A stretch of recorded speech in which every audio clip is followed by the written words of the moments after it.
The third and final continent. I left India in 1964 with a certificate in commerce and the equivalent in those days of $10 to my name. For 3 weeks, I sailed on the SS Roma, an Italian cargo vessel, in a third class cabin next to the ship's engine, across the Arabian Sea, the Red Sea, the Mediterranean, and finally to England. I lived in North London, in Finsbury Park, in a house occupied entirely by penniless Bengali bachelors like myself, at least a dozen and sometimes more, all struggling to educate and establish themselves abroad. I attended lectures at LSE and worked at the university library to get by. We lived three or four to a room, shared a single icy toilet, and took turns cooking pots of egg curry, which we ate with our hands on a table covered with newspapers. Apart from our jobs, we had few responsibilities.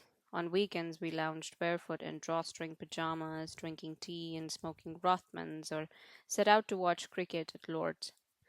Some weekends the house was crammed with still more Bengalis to whom we had introduced ourselves at the greengrocer or on the tube, and we made yet more egg curry and played Mukesh on a grunting reel to reel and soak our dirty dishes at the bathtub. Every now and then somebody in the house moved out to live with a woman whom his family back in Calcutta had determined he was to wed. In 1969, when I was 36 years old, my own marriage was arranged. Around the time I was offered full-time job in America in the processing department of a library at MIT. The salary was generous enough to support a wife, and I was honored to be hired by a world-famous university, and so I obtained a sixth preference green card and prepared to travel further still. By now, I had made enough money to go by plane. I flew first to Calcutta to attend my wedding, and a week later I flew to Boston to begin my new job. During the flight, I read The Student Guide to North America, a paperback volume I'd bought before leaving London for 7 shillings 6 pence on Tottenham Court Road. For although I was no longer a student, I was on a budget all the same.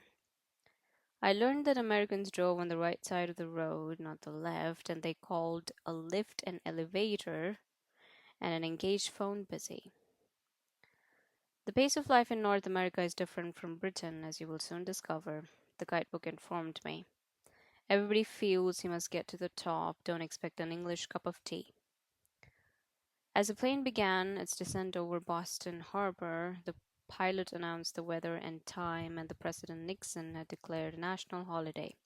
Two American men had landed on the moon. Several passengers cheered. God bless America, one of them hollered. Across the aisle, I saw a woman praying.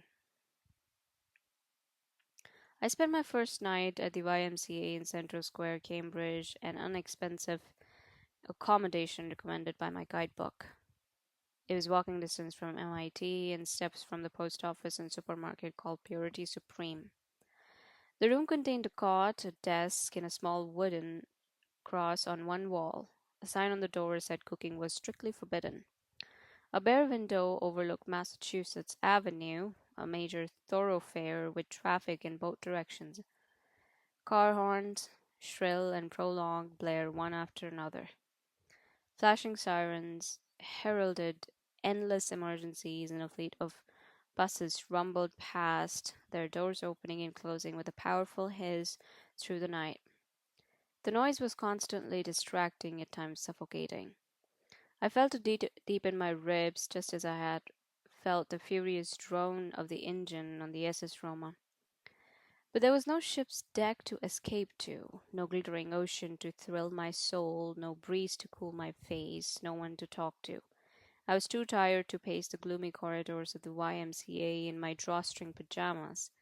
Instead, I sat at the desk and stared out the window at the city hall of Cambridge and a row of small shops. In the morning, I reported to my job in the Dewey Library, a beach fort like building by Memorial Drive. I also opened a bank account, rented a post office box, and bought a plastic bowl and a spoon in Woolworth's, a store whose name I recognized from London. I went to Purity Supreme, wandering up and down the aisles, converting ounces to grams and comparing prices to things in England. In the end, I bought a small carton of milk and a box of cornflakes. This was my first meal in America. I ate it at my desk. I preferred it to hamburgers or hot dogs, the only alternatives I could afford in the coffee shops on Massachusetts Avenue, and besides, at the time I am yet to consume any beef. Even the simple chore of buying milk was new to me. In London, we had had bottles delivered each morning to our door. In a week, I had adjusted, more or less. I ate cornflakes and milk morning and night and bought some bananas for variety, slicing them into the bowl with the edge of my spoon. In addition, I bought tea bags and a flask, which a salesman in Woolworths referred to as thermos. A flask, he informed me, was used to store whiskey, another thing I had never consumed. For the price of one cup of tea in a coffee shop, I filled the flask with boiling water on my way to work each morning and brewed 4 cups I drank in the course of a day. I bought a larger carton of milk and learned to leave it on the shaded part of the windowsill as I had seen another resident at the YMCA do. To pass the time in the evenings, I read Boston Globe downstairs in a spacious room with stained glass windows. I read every article and advertisement so that I would grow familiar with the things, and when my eyes grew tired, I slept. Only I did not sleep very well. Each night I had to keep the window open. It was only source of air in the stifling room, and the noise was intolerable. I would lie on the cot with my fingers pressed into my ears, but when I drifted off asleep, my hands fell away and the noise of the traffic would wake me up again. Pigeon feathers drifted on the windowsill, and one evening, when I poured milk over my cornflakes, I saw that it had soured. Nevertheless, I resolved to stay at YMCA for 6 weeks until my wife's passport and green card were ready. Once she arrived, I would have to rent a proper apartment, and from time to time I studied the classified section of the newspaper or stopped in at the housing office at MIT during my lunch break to see what was available in my price range. It was in this manner that I discovered a room for immediate occupancy in a house on a quiet street, the listing said, for $8 per week. I copied the number into my guidebook and dialed from a pay telephone, sorting through the coins with which I was still unfamiliar, smaller and lighter than shillings, heavier and brighter than pesos. Who was speaking? A woman demanded. Her voice was bold and clamorous. Yes, good afternoon, madam. I am calling about a room for rent. Harvard or Tech? I beg your pardon? Are you from Harvard or Tech? Gathering that Tech referred to Massachusetts Institute of Technology, I replied I work at Dewey Library, adding tentatively, at Tech. I only rent room to boys from Harvard or Tech. Yes, madam. I was given an address and an appointment for 7 o'clock that evening. 30 minutes before the hour, I set out, my guidebook in my pocket, my breath fresh with Listerine. I turned down the street shaded with trees perpendicular to Massachusetts Avenue. Stray blades of grass poked between the cracks of the footpath. In spite of the heat, I wore a coat and a tie. Regarding the event, I would any other interview. I would never lived in the home of a person who was not Indian. The house, surrounded by a chain link fence, was off white with dark brown trim. Unli- Unlike the stucco raw house I'd lived in the London, this house, fully detached, was covered with wooden shingles, with a tangle of forsythia bushes plastered against the front and sides. When I pressed the calling bell, the woman with whom I'd spoken on the phone hollered from what seemed to be just the other side of the door. 1 minute, please. Several minutes later, the door was opened by a tiny, extremely old woman. A mass of snowy hair was arranged like a small sack on top of her head. As I stepped into the house, she sat down on the wooden bench positioned at the bottom of a narrow, carpeted staircase. Once she was settled on a bench in a small pool of light, she peered up at me with undivided attention. She wore a long black skirt that spread like a stiff tent to the floor, and a starched white shirt edged with ruffles at the throat and cuffs. Her hands folded together in her lap had long pallid fingers with swollen knuckles and tough yellow nails. Age had battered her features so that she almost resembled a man, with sharp, shrunken eyes and prominent creases on either side of her nose. Her lips, chapped and faded, had nearly disappeared, and her eyebrows were missing altogether. Nevertheless, she looked fierce. "Look up," she commanded. She shouted even though I stood only a few feet away. "Fasten the chain and firmly press the button on the knob. This is the first thing you shall do when you shall enter. Is that clear?"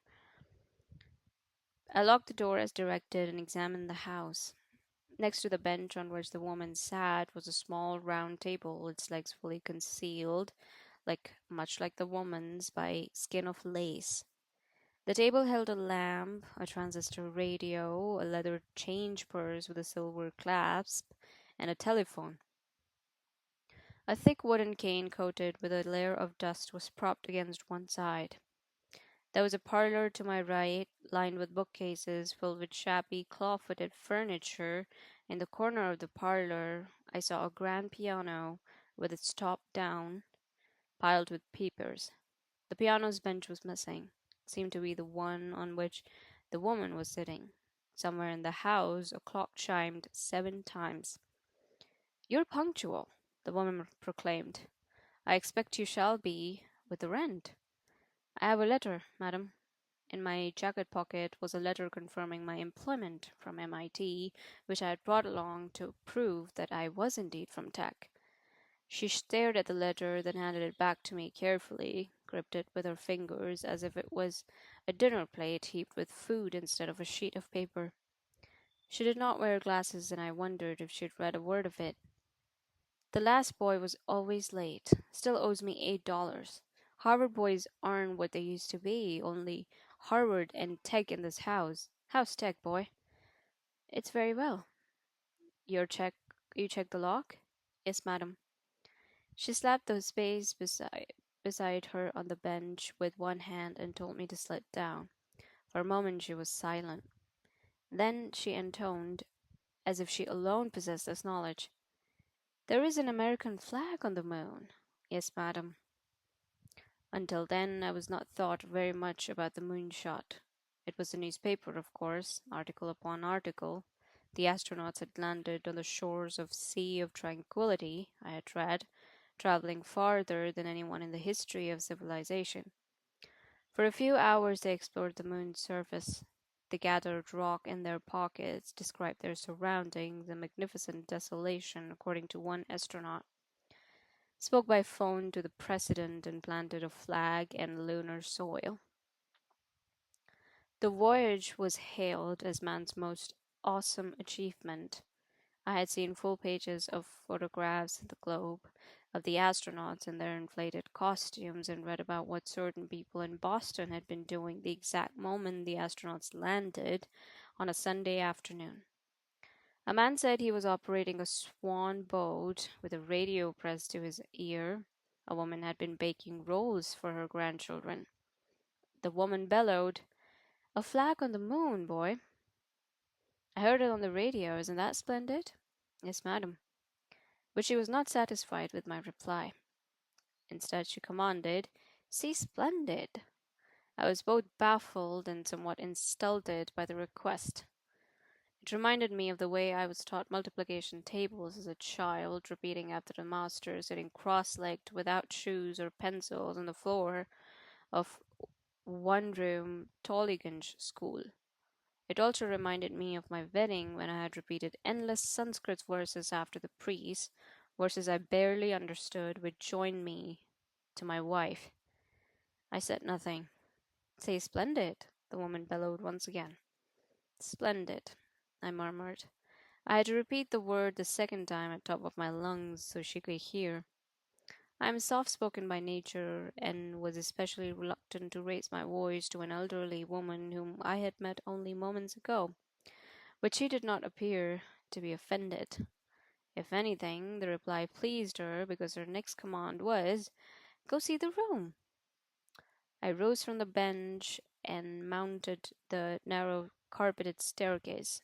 There were 5 doors, two on either side of equally narrow hallway and one at the opposite end. Only one door was partly open. The room contained a twin bed under a sloping ceiling, a brown oval rug, a basin with an exposed pipe, and a chest of drawers. One door, painted white, led to a closet, another to a toilet and a tub. The walls were covered with grey and ivory striped paper. The window was open, net curtains stirred in the breeze. I lifted them away and inspected the view. A small backyard with a few fruit trees and an empty clothesline. I was satisfied. From the bottom of the stairs, I heard the woman demand, "What is your decision?" When I returned to the foyer and told her, she picked up the leather change purse on the table, opened the clasp, pushed about with her fingers, and produced a key on a thin wire loop. She informed me that there was a kitchen at the back of the house accessible through the parlor. I was welcome to use the stove as long as I left it as I found it. Sheets and towels were provided, but keeping them clean was my own responsibility. The rent was due Friday mornings at the ledge above the piano keys, and no lady visitors. "I'm a married man, madame." It was the first time I had announced this fact to anyone, and she had not heard. "No lady visitors," she insisted. She introduced herself as Mrs. Croft. My wife's name was Mala. The marriage had been arranged by my older brother and his wife. I regarded the proposition with neither objection nor enthusiasm. It was a duty expected of me, as if it was expected of every man. She was the daughter of a schoolteacher in Belagata. I was told that she could cook, knit, embroider, sketch landscapes, and recite poems by Tagore, but these talents could not make up for the fact that she did not possess a fair complexion, and so a string of men had rejected her to face. She was 27, an age where her parents had begun to fear that she would never marry, and so they were willing to ship their only child halfway across the world in order to save her from spinsterhood. For 5 nights we shared a bed. Each of those nights, after applying cold cream and braiding in her hair, which she tied up the end with a black cotton string, she turned from me and wept. She missed her parents. Although I would be leaving the country in a few days, custom dictated that she was now a part of my household, and for the next 6 weeks she was to live with my brother and his wife, cooking, cleaning, serving tea and sweets to the guests. I did nothing to console her. I lay on my own side of the bed, reading my guidebook by flashlight and anticipating my journey. At times I thought of the tiny room on the other side of the wall which had belonged to my mother. Now the room was practically empty. The wooden pallet on which she had once slept was piled with trunks and old bedding. Nearly 6 years ago, before leaving for London, I had watched her die on that bed, had found her keys, playing with her excrement in her final days. Before we cremated her, I had cleaned each of her fingernails with a hairpin, and then, because my brother could not bear it, I had assumed the role of the eldest son and had touched the flame to her temple to release her tormented soul to heaven. The next morning, I moved into the room in Mrs. Croft's house. When I unlocked the door, I saw that she was sitting on the piano bench on the same side as the previous evening. She wore the same black skirt, the same starched white blouse, and had her hands folded together in the same way in her lap. She looked so much the same that I wondered if she'd spend the whole night on the bench. I put my suitcase upstairs, filled my flask with boiling water in the kitchen, and headed off to work. That evening, when I came home from the university, she was still there. "Sit down, boy." She slapped the space beside her.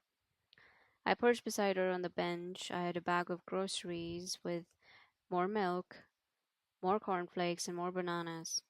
For my inspection of the kitchen earlier in the day had revealed no spare pots, pans, or cooking utensils. There were only two saucepans in the fridge, both containing some orange broth, and a copper kettle on the stove. Good evening, madam. She asked me if I checked the lock. I told her I had. For a moment she was silent, then suddenly she declared, with equal measures of disbelief and delight as the night before, "There's an American flag on the moon, boy." "Yes, madam. A flag on the moon. Isn't that splendid?" I nodded, dreading what I knew was coming. "Yes, madam." "Say splendid." This time I paused, looking to the either side in case anyone were there to overhear me. Though I knew perfectly well that the house was empty, I felt like an idiot, but it was a small enough thing to say. "Splendid!" I cried out. Within days it became our routine. In the mornings, when I left for the library, Mrs. Croft was either hidden away in her bedroom on the other side of the staircase, or was sitting on the bench, oblivious to my presence, listening to the news or classical music on the radio. But each evening, when I returned, the same thing happened. She slapped the bench, ordering me to sit down, declared that there was a flag on the moon, and declared that I was splendid. I said it was splendid too, then we sat in silence. As awkward as it was, and as endless as it felt to me then, the nightly encounter lasted only about 10 minutes. Inevitably, she would drift off to sleep, her head falling abruptly toward her chest, leaving me free to retire to my room. By then, of course, there was no flag on the moon. The astronauts I had read in the paper had taken it down before flying back to Earth, but I did not have the heart to tell her. Friday morning, when my first week's rent was due, I went to the piano in the parlor to place my money on the ledge. Piano keys were dull and discolored. When I pressed one, it made no sound at all. I had put 8 $1 bills in an envelope and written Mrs. Croft's name on the front of it. I was not in the habit of leaving money unmarked and unattended. From where I stood, I could see her profile of tent-shaped skirt. She was sitting on the bench listening to the radio. It seemed unnecessary to make her get up and walk all the way to the piano. I never saw her walking about, and assumed, from the cane, always propped against the round table at her side, that she did so with difficulty. When I approached the bench, she peered at me and demanded, "What is your business?" "The rent, madam." "On the ledge of the piano keys." "I have it there." I extended the envelope towards her, but her fingers, folded together in her lap, did not budge. I bowed slightly and lowered the envelope so it hovered just before her hands. After a moment, she accepted and nodded her head. That night, when I came home, she did not slap the bench, but out of habit, I sat beside her as usual. She asked me if I checked the clock, but she mentioned nothing about the flag on the moon. Instead, she said, "It was very kind of you." "I beg your pardon, madam?" "Very kind of you." She was holding the envelope on her hands. On Sunday, there was a knock on my door. An elderly woman introduced herself. She was Mrs. Croft's daughter, Helen. She walked into the room and looked at each of the walls as if for signs of change, glancing at the shirts that hung in the closet, the neckties draped over the doorknob, and the box of cornflakes and the chest of drawers, the dirty bowl and the spoon and the basin. She was short and thick-waisted, with cropped silver hair and bright pink lipstick. She wore a sleeveless summer dress, a row of white plastic beads, spectacles on a chain that hung like a swing against her chest. The backs of her legs were mapped with dark blue veins, and her upper arms sagged like the flesh of roasted eggplant. She told me she lived in Arlington, a town further up Massachusetts Avenue. I come once a week to bring mother groceries. Has she sent you packing yet? It is very well, madam. Some of the boys run screaming, but I think she likes you. You're the first boarder she's ever referred to as a gentleman. Not at all, madam. She looked at me, noticing my bare feet. I still feel strange wearing shoes indoors and always remove them before entering my room. Are you new to Boston? New to America, madam. From? She raised her eyebrows. I'm from Calcutta, India. Is that right? We had a Brazilian fellow about a year ago. You'll find Cambridge a very international city. I nodded and began to wonder how long our conversation would last. But at that moment, we heard Mrs. Crawford's electrifying voice rising up the stairs. When we stepped into the hallway, we heard her hollering, "You are to come downstairs immediately." "What is it?" Helen hollered back. "Immediately." I put on my shoes at once. Helen sighed. We walked down the stairs. It was too narrow for us to descend side by side, so I followed Helen, who seemed to be in no hurry and complained at one point that she had a bad knee. "Have you been walking without your cane?" Helen called out. "You know you're not supposed to walk without that cane." She paused, resting her hand on the banister, and looked back at me. "She slips, sometimes." For the first time, Mrs. Croft seemed vulnerable.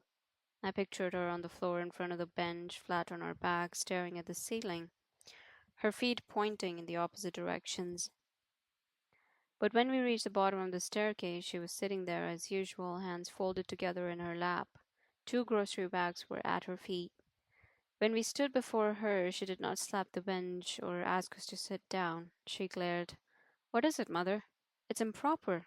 "What's improper?" "It's improper for a lady and a gentleman who are not married to one another to hold a private conversation without a chaperone." Helen said she was 68 years old enough to be my mother. But Mrs. Croft insisted that Helen and I speak to each other downstairs in the parlor. She added that it was also improper for a lady of Helen's station to reveal her age or to wear a dress so high above the ankle. "For your information, mother, it's 1969. What would you do?" "Actually left the house one day and saw a girl in a miniskirt." Mrs. Croft sniffled. "I'd have her arrested." Helen shook her head and picked up one of the grocery bags. I picked up the other one and followed her to the parlor and into the kitchen. The bags were filled with cans of soup, which Helen opened up one by one with a few cranks of a can opener. She tossed the old soup in the saucepan into the sink, rinsed the pans under the tap, and filled them with soup from the newly opened cans, and put them back in the refrigerator. "A few years ago she could still open the cans herself," Helen said. "She hates to do that, so I do it now. But the piano killed her hands." She put on her spectacles, glanced at the cupboard, and spotted my tea bags. "Shall we have a cup?" I filled the kettle on the stove. "Beg your pardon, madam, the piano?" "She used to give lessons for 40 years. It was how she raised us after my father died." Helen put her hands on her hips, staring at the open refrigerator. She reached out into the bag and pulled out a wrapped stick of butter, frowned, and tossed it into the garbage. "That ought to do it," she said, and put the unopened cans of the soup in the cupboard. I sat at the table and watched as Helen washed the dirty dishes, tied up the garbage bag, watered a spider plant over the sink, and poured boiling water into two teacups. She handed one to me without milk, and a string of tea bag trailed over the side, and sat down at the table. "Excuse me, madam, but is it enough?" Helen took a sip of her tea. Her lipstick left a smiling pink stain on the inside rim of the cup. "Is what enough?" The soup in the pans. Is it enough food for Mrs. Croft? She won't eat anything else. She stopped eating solid after turning 100. This was, let's say, 3 years ago. I was mortified. I had assumed Mrs. Croft was in her 80s, perhaps as old as 90. I had never known a person who lived for over a century. That this person was a widow who lived alone mortified me further still. It was widowhood that had driven my own mother insane. My father, who worked as a clerk in a general post office of Calcutta, died of encephalitis when I was 16. My mother refused to adjust to live without him. Instead, she sank deeper into the world of darkness from which neither I, nor my brother, nor concerned relatives, nor psychiatric clinics, or on Rash Behari Avenue could save her. What pained me most was to see her unguarded, to hear her burp after her meals and express gas in front of company without the slightest embarrassment. After my father's death, my brother abandoned his schooling and began to work in the jute mill he would eventually manage in order to keep the household running. And so it was my job to sit by my mother's feet and study for my exams as she counted and recounted the bracelets on her arm as if they were beads of an abacus. We tried to keep an eye on her when she had wandered half naked on the tram depot before we were supposed to bring her inside again. I'm happy to warm Mrs. Croft's soup in the evenings, I suggested, removing the tea bag from my cup and squeezing out the liquor. It's no trouble. Helen looked at the watch, stood up, and poured the rest of her tea into the sink. I wouldn't if I were you. That's the sort of thing that will kill her altogether. That evening, when Helen had gone back to Arlington and Mrs. Croft and I were alone again, I began to worry. Not that I knew how old she was, I worried that something would happen to her in the middle of the night or when I was out during the day. As vigorous as his voice was and imperious as she seemed, I knew that even a scratch or a cough could kill a person that old. Each day she lived, I knew, was something of a miracle. Although Helen had seemed friendly enough, a small part of me worried that she might accuse of me of negligence if anything were to happen. Helen didn't seem worried. She came and went, bringing soup for Mrs. Croft one Sunday after the next. In this manner, 6 weeks of that summer passed. I came home each evening after the hours at the library and spent a few minutes on the piano bench with Mrs. Croft. I gave her a bit of my company and assured her that I had checked the clock, and told her that the flag on the moon was splendid. Some evenings I sat beside her long after she had drifted off to sleep, still in awe of how many years she had spent on this earth. At times I tried to picture the world she had been born into. In 1966, a world I imagined filled with women in long black skirts and chaste conversations in the parlor. Now, when I looked at her hands with their swollen knuckles folded together in her laps, I imagined them smooth and slim, striking the piano keys. At times, I came downstairs before going to sleep to make sure she was sitting upright on the bench or was safe in her bedroom. On Fridays, I made sure to put rent in her hands. There was nothing I could do for her beyond these simple gestures. I was not her son, and apart from those $8, I owed her nothing. At the end of August, Mala's passport and green card were ready. I received a telegram with her flight information. My brother's house in Calcutta had no telephone. Around that time also, I received a letter from her written only a few days after we had parted. There was no salutation. Addressing me by name would have assumed an intimacy we had not yet discovered. It contained only a few lines. I write in English in preparation for the journey. Here I am, very much lonely. It is very cold here. Is there snow? Yours, Mala. I was not touched by her words. We had spent only a half-full of days with each other's company, and yet we were bound together for 6 weeks. She had not worn an iron bangle on her wrist, and applied vermilion powder at the part of her hair to signify to the world that she was a bride. In those 6 weeks, I regarded her arrival as I would the arrival of a coming month or season, something inevitable but meaningless at that time. So little did I know her that while details of her face sometimes rose to memory, I could not conjure up the whole of it. A few days after receiving the letter, as I was walking to work in the morning, I saw an Indian woman on the other side of Massachusetts Avenue wearing a sari with its free end nearly dragging on the footpath and pushed a child in a stroller. An American woman with a small black dog on a leash was passing through on one side of her. Suddenly the dog began barking. From the other side of the street, I watched an Indian woman, startled, stopped in her path, at which point the dog leapt up and seized the end of the sari between its teeth. The American woman scolded the dog, appeared to apologize, and walked quickly away, leaving the Indian woman to fix her sari in the middle of the footpath and quiet her crying child. She did not see me standing there, and eventually she continued on her way. Such a mishap, I realized that morning, would soon be my concern. It was my duty to take care of Mala, to welcome her, to protect her.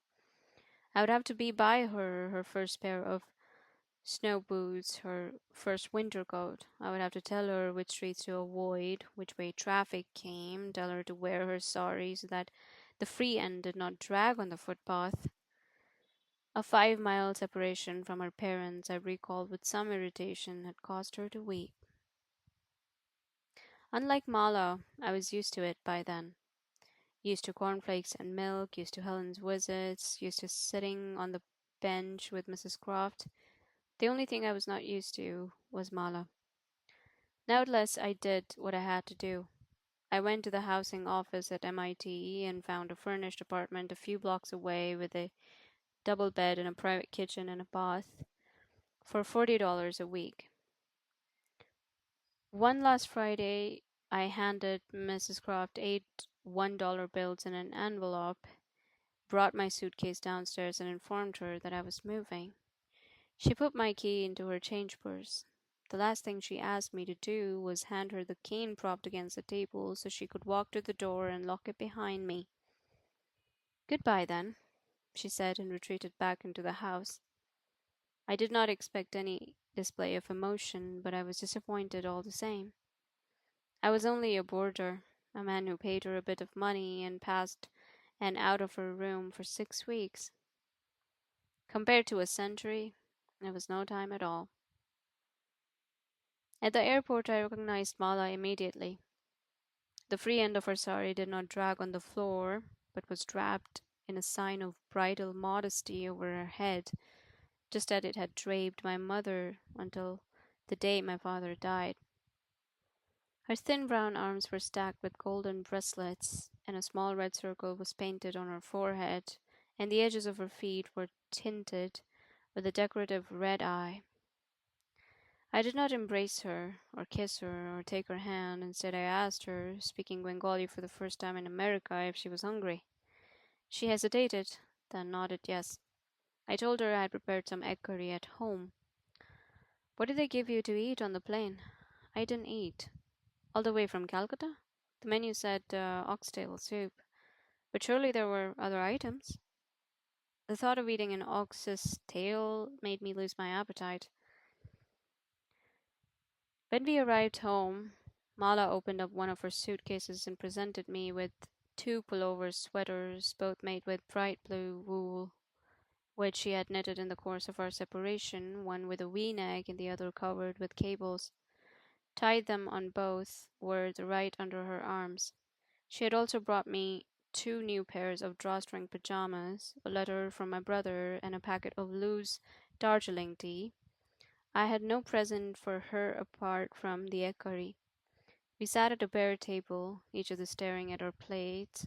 We ate with our hands, another thing I had not done in America. The house is nice, she said, also the egg curry. With her left hand, she held the hand of her sari to her chest so it would not slip off her head. I don't know many recipes. She nodded, peeling the skin off of each potato before eating them. At one point, the sari slipped to her shoulders. She readjusted it at once. There's no need to cover your head, I said. I don't mind. It doesn't matter here. She kept it covered anyway. I waited to get used to her presence at my side, at my table, and in my bed, but a week later we were still strangers. I still was not used to coming home to an apartment that smelled of steam dries and finding that basin in the bathroom was always wiped clean, our two toothbrushes lying side by side, a cake of pear soap from India resting in the soap dish. I was not used to the fragrance of coconut oil she rubbed every other night on her scalp, or the delicate sound of her bracelets made as she moved about the apartment. In the morning she was always awake before I was. The first morning when I came into the kitchen, she had heated up the leftovers and sat a plate with a spoonful of salt on its edge of the table, assuming I would eat rice for breakfast, as most Bengalis' husbands did. I told her her cereal would do. The next morning, when I came to the kitchen, she had already poured cornflakes into my bowl. One morning, she walked me down to the Massachusetts Avenue to MIT, where I gave her a tour of the campus. On the way, we stopped at the hardware store, and I made a copy of the key so that she could let herself into the apartment. The next morning, before I left to work, she asked me for a few dollars. I parted with them reluctantly, but I knew that this too was now normal. When I came home from work, there was a potato peeler in the kitchen drawer, and a tablecloth on the table, and a chicken curry made with fresh garlic and ginger on the stove. We did not have television in those days. After dinner, I read newspaper while Mala sat at the kitchen table working on a cardigan for herself with more of the bright blue wool, or writing letters home. At the end of our first week on Friday, I suggested going out. Mala set down her knitting and disappeared into the bathroom. When she emerged, I regretted the suggestion. She had put on a clean silk sari and extra bracelets and coiled her hair with a flattering side part on top of her head. She was prepared as if for a party, or at the very least for the cinema, but I had no destination in mind. The fresh air was balmy. We walked several blocks down Massachusetts Avenue, looking into the windows of the restaurants and shops. Then, without thinking, I led her down the quiet street where for so many nights I had walked alone. This is where I lived before you came, I said, stopping at Mrs. Croft's chain linked fence. In such a big house? I had a small room upstairs at the back. Who else lives there? A very old woman. With her family? Alone. But who takes care of her? I opened the gate. For the most part, she takes care of herself. I wondered if Mrs. Croft would remember me. I wondered if she had new boarder to sit with on her brunch each evening. When I pressed the bell, I expected the same long wait as the day of our first meeting, when I did not have the key. But this time the door was opened immediately by Helen. Mrs. Croft was not sitting on the bench. The bench was gone. "Hello there," she said, smiling with her bright pink lips at Mala. "Mother's in the parlor. Would you be visiting a while?" "As you wish, madam." "Then I think I'll run to the store if you don't mind. She had a little accident. We can't leave her alone these days, not even for a minute." I locked the door after Helen and walked into the parlor. Mrs. Croft was lying flat on her back, her head on the peach colored cushion, a thin white quilt spread all over her body. Her hands were folded together on top of her chest. When she saw me, she pointed at the sofa and told me to sit down. I took my place as directed, but Mala wandered over to the piano and sat on the bench, which was now positioned where it belonged. "I broke my hip," Mrs. Croft announced, as if no time had passed. "Oh dear, madam. I fell off the bench. I'm so sorry, madam. It was the middle of the night. Do you know what I did, boy?" I shook my head. "I called the police." She stared up at the ceiling and grinned sedately, exposing a proud row of long gray teeth. Not one was missing. "What do you say to that, boy?" As stunned as I was, I knew what I had to say. With no hesitation at all, I cried out, "Splendid!" Mala laughed then. Her voice was so full of kindness, her eyes bright with amusement. I had never heard her laugh before, and it was loud enough that Mrs. Croft had heard too. She turned to Mala and glared. "Who is she, boy?" "She's my wife, madam." Mrs. Croft pressed her hat in her angle against the cushion to get a better look. "Can you play the piano?" "No, madam," Mala replied. "Then stand up." Mala rose to her feet, adjusting the end of her sari over her head and holding to her chest, and for the first time since her arrival, I felt sympathy. I remember my first days in London, learning how to take the tube to Russell Square, riding an escalator for the first time, being unable to understand when a man cried "Piper," it meant paper, being unable to decipher for a whole year that the conductor said "mind the gap" as the train pulled away from each station. Like me, Mala had traveled far from home, not knowing where she was going or what she would find, for no reason other than to be my wife. As strange as it seemed, I knew in my heart that one day her death would affect me, and stranger still, that mine would affect her. I wanted somehow to explain this to Mrs. Croft, who was still scrutinizing Marlowe from top to toe with what seemed to be placid disdain. I wondered if Mrs. Croft had ever seen a woman in a sari with a dot painted on her forehead and a bracelet stacked on her wrists. I wondered what she would object to. I wondered if she would see the red dye still vivid on Mala's feet, all but obscured by the bottom edge of her sari. At last Mrs. Croft declared, and with equal measures of disbelief and delight I knew well, "She's a perfect lady." Now it was I who laughed. I did so quietly, and Mrs. Croft did not hear me. But Mala had heard, and for the first time we looked at each other and then smiled. I like to think of that moment in Mrs. Croft's parlour as a moment when distance between Mala and me began to lessen. Although we were not yet fully in love, I like to think the months that followed as a honeymoon of sorts. Together we explored the city, met other Bengalis, some of whom are still friends today. We discovered that a man named Bill sold fresh fish on Prospect Street and that a shop in Harvard Square called Cardullo sold bay leaves and cloves. In the evenings, we walked to the Charles River to watch sailboats drift across the water, or had ice cream cones in Harvard Yard. We brought an Instamatic camera with which to document our life together, and I took pictures of her posing in front of Prudential buildings so that she could send them to her parents. At night we kissed, shy at first, but quickly bold and discovered pleasure and solace in each other's arms. I told her about my voyage in SS Roma and about Finsbury Park and YMCA and my evenings on the bench with Mrs. Croft. When I told her stories about my mother, she wept. It was Mala who consoled me when reading Globe one evening I came across Mrs. Croft's obituary. I had not thought of her in several months. By then, those 6 weeks of summer were already a remote interlude in my past. But when I learned of her death, I was stricken. So much so, that Mala looked up from her knitting, she found me staring at the wall, the newspaper neglected in my lap, unable to speak. Mrs. Croft's was the first death I mourned in America, for hers was the first life I had admired. She had left this world at last, ancient and alone, never to return.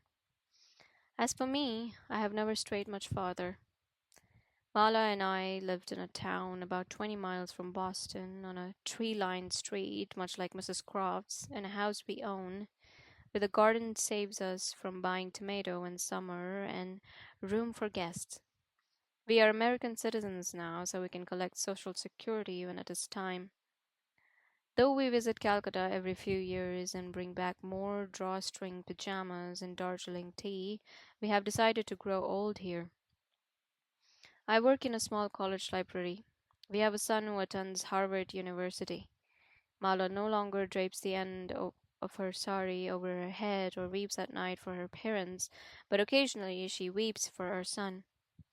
So we drive to Cambridge to visit them or bring him alone for a weekend so that he can eat rice with his hands and speak in Bengali, things we sometimes worry he'll never do after we die. Whenever we make that drive, I always make it a point to take Massachusetts Avenue in spite of the traffic. I barely recognize the buildings now, but each time I'm there, I return instantly to those 6 weeks as if they were only there the other day, and I slow down and point to Mrs. Crawford Street, saying to my son that that was my first home in America, where I lived with a woman who was 103. Remember? Mala said and smiled, amazed as I am that there was ever a time that we were strangers. My son always expresses his astonishment, not at Mrs. Crop's age, but at how little I paid in rent, a fact nearly as inconceivable to him as a flag on the moon was to a woman born in 1866. In my son's eyes, I see ambition that had first hurled me across the world. In the first few years, he will graduate and pave his way alone and unprotected. But I remind myself that he has a father who is still living, a mother who is happy and strong. Whenever he is discouraged, I tell him that if I can survive on three continents, then there is no obstacle he cannot conquer. While the astronauts, heroes forever, spent mere hours on the moon, I have remained in this new world for nearly 30 years. I know that my achievement is quite ordinary. I'm not the only man to seek his fortune far from home, and I'm certainly not the first. Still, there are times I'm bewildered by each mile I have traveled, each meal I have eaten, each person I have known, every room in which I have slept. As ordinary as it all appears, there are times when it is beyond my imagination.